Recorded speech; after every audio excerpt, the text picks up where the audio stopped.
She wasn't just a killer. She was a symptom. Aileen Wuornos exposed something even forensic psychology was afraid to confront. When abandonment meets trauma and the soul is starved of love, evil doesn't appear. It evolves. And sometimes it wears the face of someone who once begged to be held. In this video, we dive deep into Aileen's fractured psyche. Not to justify her crimes, but to understand what Carl Jung would have seen in a soul like hers. You might think you know her story, but what you're about to discover may change the way you see psychopathy, trauma, and maybe even yourself. Aileen Wuornos was not a monster, at least not in the way we like to believe. She didn't emerge from a void, fully formed with hatred and bloodlust. She was shaped, forged in a furnace of pain, rejection, and betrayal. And that is what makes her story so disturbing, because it strips us of the comfort of distance. It forces us to look closer, to ask, what happens when a human being is never loved, never protected?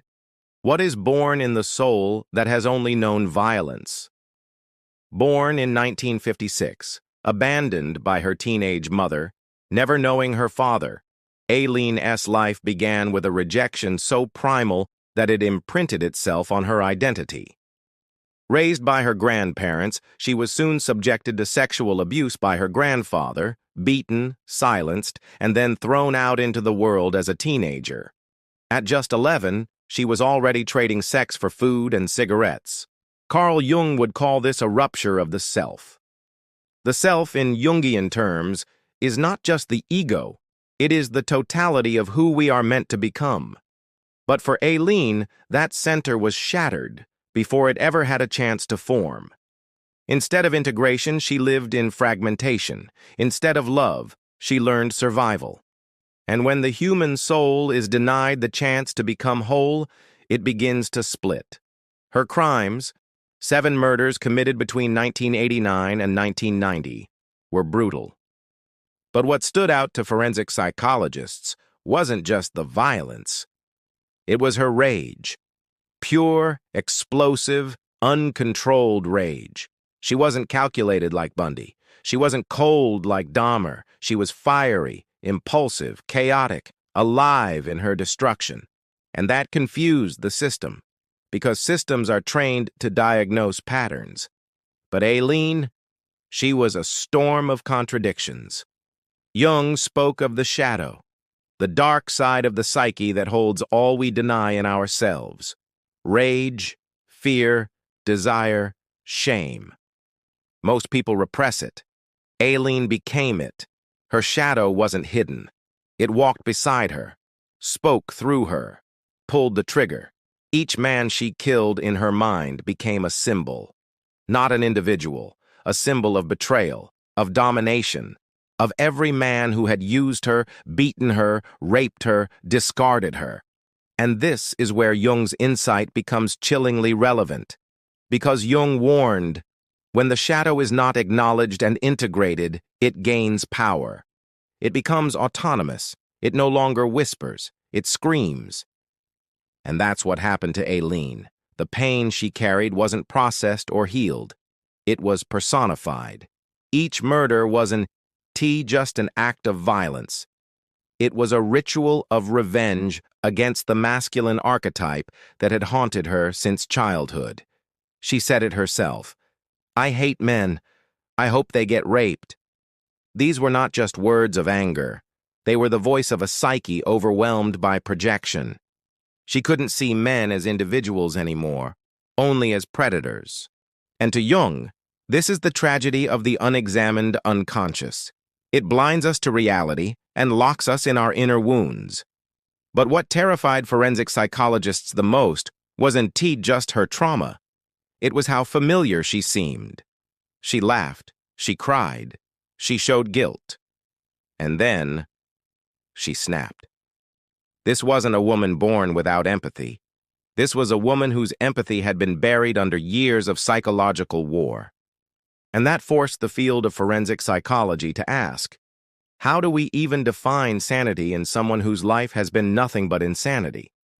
How do you measure responsibility in a soul raised by chaos? Aileen Wuornos didn't just kill people. She forced the world to confront a truth it didn't want to see, that evil isn't always born, sometimes it is made, and sometimes we are the ones who make it. There is a moment, buried in Aileen Wuornos's recorded interviews, where her voice cracks, not out of fear, but out of something far darker, a weariness, as if her entire soul had been emptied out long before the first shot was ever fired. Jung spoke of the shadow, the dark, hidden part of our psyche that houses everything we repress: rage, shame, pain, instincts. For most people, the shadow stays buried. But in Aileen's case, it wasn't repressed. It was all she had left. Aileen didn't live alongside her shadow. She became it. Raised in an environment devoid of nurture, abused, abandoned, and sold for sex before she was even a teenager, Aileen's early life wasn't just traumatic. It was a psychological furnace, forging something volatile in the depths of her unconscious. And Jung believed that the child who is unloved does not simply become sad. That child fractures, psychologically, spiritually. The self, as Jung called it, cannot integrate what is too painful to face. So it splits. And Aileen split. One part of her longed to be seen, to be held, to be good. The other became a weapon. She roamed the highways of Florida like a ghost in human skin, offering intimacy for survival, but carrying the weight of every man who had ever used her. It wasn't just the final 7 who died. In her mind, they were all one face, a face carved from a collective shadow of male violence. And here, Jung's theory of the anima, the feminine image in the male unconscious, takes a disturbing turn. When the feminine is abused, distorted, or devalued, it retaliates. Aileen, as a woman brutalized by countless men, became the shadowed anima, seductive, wounded, and finally, vengeful. She wasn't merely killing men, she was killing what they represented in her psyche: betrayal, exploitation, the complete failure of the masculine to protect the feminine. Yet in court she was called a monster, a predator. Psychiatrists used words like antisocial personality and borderline disorder. But Jung would have seen something else entirely. He would have seen a soul engulfed by its own darkness because no light had ever been allowed to touch it. There's a chilling irony here. Society labels her evil, and yet society played a part in her creation. The parents who vanished, the foster homes that failed, the endless string of men who treated her body like a product. One could argue her crimes were a scream, an eruption of a shadow that had been fed by systemic neglect. And here's the twist that many want to admit. Jung warned that what we do not face in ourselves, we project onto others. Society projected its own denied violence onto Aileen and then condemned her for reflecting it back. She became a mirror, and what we saw in her terrified us. Because if someone so broken could kill, what could the rest of us do if pushed to the edge? There's a scene most people overlook, buried deep within the court footage. Aileen turns to the camera, her jaw clenched, eyes blazing, and says, "I was raped. I hope you get raped too." That moment is often dismissed as rage, proof of her instability. But from a Jungian lens, it is far more haunting. What we are seeing isn't just outburst. It is the voice of the archetypal wounded feminine lashing out at a world that pretended not to hear her scream. Jung often spoke of archetypes, the universal patterns embedded in the human psyche: the mother, the shadow, the warrior, the lover. Aileen didn't fit any of society's clean, digestible categories. She was the rejected feminine, the wild woman, the one who couldn't be saved and stopped asking to be. When the psyche is violated too many times without healing, it stops seeking integration. It turns inward, feeding itself on hatred, delusion, or fantasy, whatever helps it survive. And that's exactly what happened inside Aileen Wuornos. She invented stories, changed details, claimed some of the men tried to rape her, then later denied it, then claimed it again. To the courts, it was inconsistency. But Jung would have seen a deeper fragmentation of the self, a mind attempting to stitch together meaning where none had ever been offered. In Jungian therapy, one often explores the complexes, emotional clusters formed by repeated trauma. Aileen's man complex was catastrophic. For her, all intimacy was infected, connection equaled danger, affection was currency, and sex, a battlefield. So when she picked up her victims, men seeking a night of transaction, the narrative split. Part of her believed she was in control. The other part, the one shaped by years of abuse, believed she was being attacked again. And when the fear took over, the bullets followed. Here's where we enter dangerous territory. The possibility that Aileen believed her own lies, not because she was evil, but because her psyche could not survive the truth. She had to rewrite reality just to keep breathing. And society, we, did the same. We couldn't accept that she was the product of our own design. So we stripped her of humanity and gave her a new title, serial killer. That way, we didn't have to look deeper. But Carl Jung always warned about ignoring the shadow. What you resist, he wrote, not only persists, it grows. Aileen's trial was not a trial of one woman. It was the trial of everything we try to hide, the misogyny embedded in systems, the failure of compassion, the horror of untreated trauma. It's easy to look at her and say, I would never do what she did. But how many people are one breakdown away from collapse, one trauma away from revenge, one betrayal away from becoming something they don't recognize? And this is the psychological twist that hurts the most.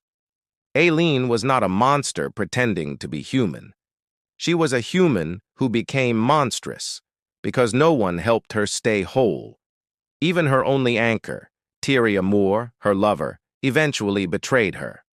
Under pressure, Tyria cooperated with police, calling Aileen and recording their conversations. Aileen, sensing the trap, still tried to protect her. In the ultimate act of psychological collapse, Aileen took all the weight on herself.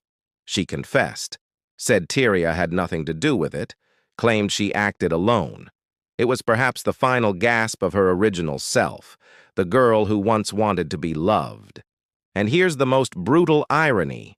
Even in her last moments, Aileen wasn't trying to be understood. She had given up on that. She just wanted it all to end. The state of Florida granted her wish. On October 9, 2002, Aileen Wuornos was executed. Her last words, "I'll be back, like Independence Day, with Jesus." Most laughed. The media mocked her. But those words weren't nonsense. They were the ravings of a psyche so shattered that it had fused delusion and salvation into one final belief. Jung said that when someone loses contact with reality, they often seek myth to make sense of their suffering. Aileen's Jesus wasn't religion. It was escape. It was the archetype of divine mercy that never arrived. And that is the most haunting part of all. There's a question that haunts every dark chapter of human behavior. Was it evil, or was it untreated pain? In Aileen Wuornos's case, that question isn't rhetorical. It's forensic. Carl Jung believed that evil arises not only from the conscious choices of individuals, but from the failure to integrate the shadow, that dark, primal part of ourselves we try so hard to repress. When the shadow is ignored, it doesn't disappear. It festers. It grows teeth. And sometimes, it shoots to kill. Aileen's life was a perfect storm of shadows, abandonment, sexual trauma, social rejection, poverty, betrayal. Her internal world was not chaotic by accident. It was the result of a society that had no place for broken girls. And in that void, she forged an identity not to be loved, but to be feared. Many psychologists dissected her behaviors: antisocial personality disorder, borderline traits, psychopathy. And yet, none of those labels fully captured what she became. Because Aileen Wuornos wasn't born from a textbook, she was born from a wound. Jung said that, in each of us, there is another whom we do not know. For Aileen, that other had long since taken over. The real tragedy is that no one stopped it from happening. She was left to carry the unbearable weight of her own trauma without a single hand reaching back.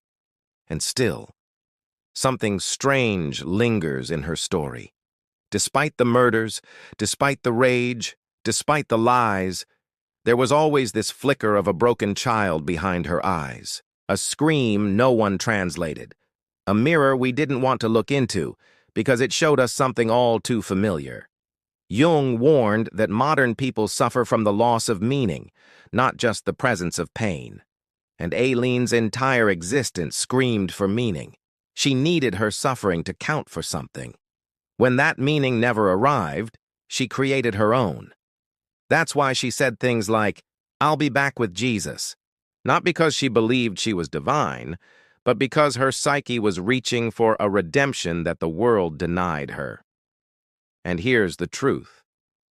Aileen Wuornos forced psychology and society to confront something it wasn't ready for. A serial killer who didn't fit the mold. A woman whose crimes weren't rooted in greed or power or sadism, but in defense, in fear, in fury. Her execution didn't end her story.